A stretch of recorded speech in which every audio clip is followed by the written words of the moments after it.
Halo semua, perkenalkan, nama saya Nika Dewi Tiani dengan NIM 2115613037 dari jurusan D3 Akuntansi kelas 1B. Pada kesempatan kali ini, saya akan membahas tentang sukses di usia muda, di mana di sini akan memotivasi generasi-generasi muda termasuk diri saya sendiri. Adapun video ini merupakan tugas aplikasi komputer sebagai penilaian ujian akhir semester yang dibimbing oleh Bapak dosen Iketut Swintana Eskom. Baik, yang pertama, kesuksesan. Menurut Kamus Besar Bahasa Indonesia, kesuksesan dapat diartikan sebagai keberhasilan atau keberuntungan, di mana yang dimaksud adalah keberhasilan dalam mencapai suatu tujuan dan mendapatkan kemakmuran. Namun, masih banyak orang yang menjadikan sukses sebagai status sosial tertentu yang menggambarkan ketenaran dan mengukur batas kesuksesan. Contohnya, dokter dan pegawai negeri yang dianggap satu-satunya bukti kesuksesan. Nyatanya, kesuksesan tidak hanya diukur dengan satu ketenaran. Masih banyak jalan atau hal-hal selain ketenaran yang akan membantu generasi-generasi muda untuk sukses di usia mudanya. Nah, selanjutnya, berikut ini saya berikan contoh peluang kesuksesan di berbagai bidang. Pertama, pengusaha online, yaitu menjual produk, layanan, atau informasi secara daring. Lalu yang kedua, bisnis kecil, yaitu menyediakan layanan kepada seseorang atau bisnis kecil lainnya. Yang ketiga, investor, yaitu menghasilkan uang untuk memulai bisnis dan sekarang ingin membantu generasi berikutnya. Lalu yang keempat, lifestyle, yaitu jenis usaha yang berfokus pada menciptakan lingkungan di mana mereka dapat mengatur jadwal mereka sendiri dan hidup dimanapun mereka inginkan. Yang kelima, ada influencer, yaitu seseorang yang dapat membangun audiens dengan berbagai mengenai topik.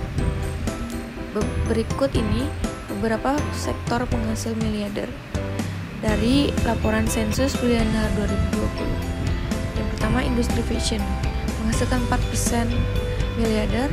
Yang kedua, perhotelan dan hiburan, menghasilkan 5% miliarder. Yang ketiga, organisasi nirlaba dan sosial, menghasilkan 5% miliarder. Yang keempat, teknologi, menghasilkan 6% miliarder. Yang kelima, industri manufaktur, menghasilkan 7% miliarder. Yang keenam, industri kesehatan, menghasilkan 8% miliarder. Lalu, makanan dan minuman menghasilkan 9% miliarder. Lalu, real estate menghasilkan 9% miliarder, dan sebagainya. Selanjutnya, berikut ini merupakan beberapa motivasi yang saya ambil dari generasi-generasi muda yang sukses di usia mudanya. Yang pertama, kalau ingin hidup dengan tenang, mulailah hari dengan doa. Yang kedua, ambil waktu untuk merencanakan. Tetapi jika tiba waktunya untuk bertindak, berhenti berpikir dan terus maju. Yang ketiga, kadang hal yang paling Anda takutkan adalah hal yang Anda butuhkan. Dan yang terakhir, yang penting bukan di mana kita sekarang, tapi di mana kita ingin berada nanti. Dan di sini saya memberikan bukti nyata bahwa di berbagai bidang dapat sukses di usia muda.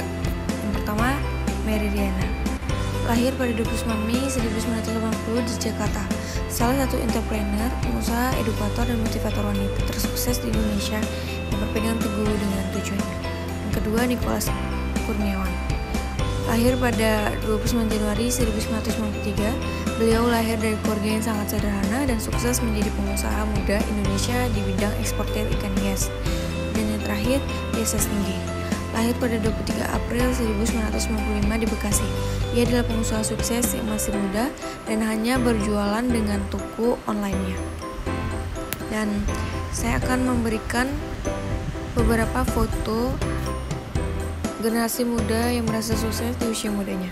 Pada gambar pertama merupakan Mary Riana, pada gambar kedua merupakan Nicholas Kurniawan, dan pada gambar ketiga merupakan Yesa Stinggi.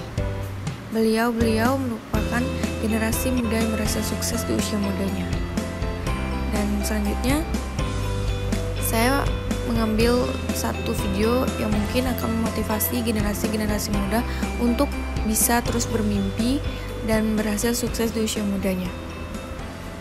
Baik, Berikut ini cuplikannya. Tapi foto ini itu selalu akan menjadi momen yang selalu saya ingat. Foto ini akan selalu menjadi kenangan, apalagi di saat-saat saya bertemu dengan kesulitan. Karena foto ini benar-benar mengingatkan saya gitu, bahwa berani bermimpi besar, it will really change everything. Karena tepat di saat momen itulah saya memutuskan untuk berhenti menyalahkan keadaan, berhenti mengasihani diri saya sendiri. Kalau sebelum ini saya selalu merasa I'm like a victim gitu, saya merasa nggak mampu, saya nggak berdaya, saya nggak layak gitu untuk bisa menjadi orang sukses. Jadi saat itulah saya berpikir, oke, ini hidup saya, kesuksesan saya dan tanggung jawab saya, kegagalan saya juga ada tanggung jawab saya gitu. Dan kalau ada satu orang pun yang bisa mengubah hidup saya, ya orang itu adalah diri saya sendiri. Jadi tepat di saat itulah akhirnya saya memberanikan diri untuk berani bermimpi besar. Di saat itulah saya memfokuskan cara pandang saya, kalau selama itu saya selalu berfokus pada kondisi hari ini. Hari ini saya nggak punya apa-apa, hari ini saya makan roti di toilet, hari ini saya ngutang gitu. Tepat di hari itu saya nggak fokus pada kondisi, tapi saya fokus pada mimpi. Jadi saya benar-benar mau melihat ke depan, saya mau jadi seperti apa, hidup saya maunya seperti apa, dan saya mulai menuliskan dan membayangkan mimpi itu, dan saya mulai buat yang namanya dream board. Jadi berawal dari mimpi.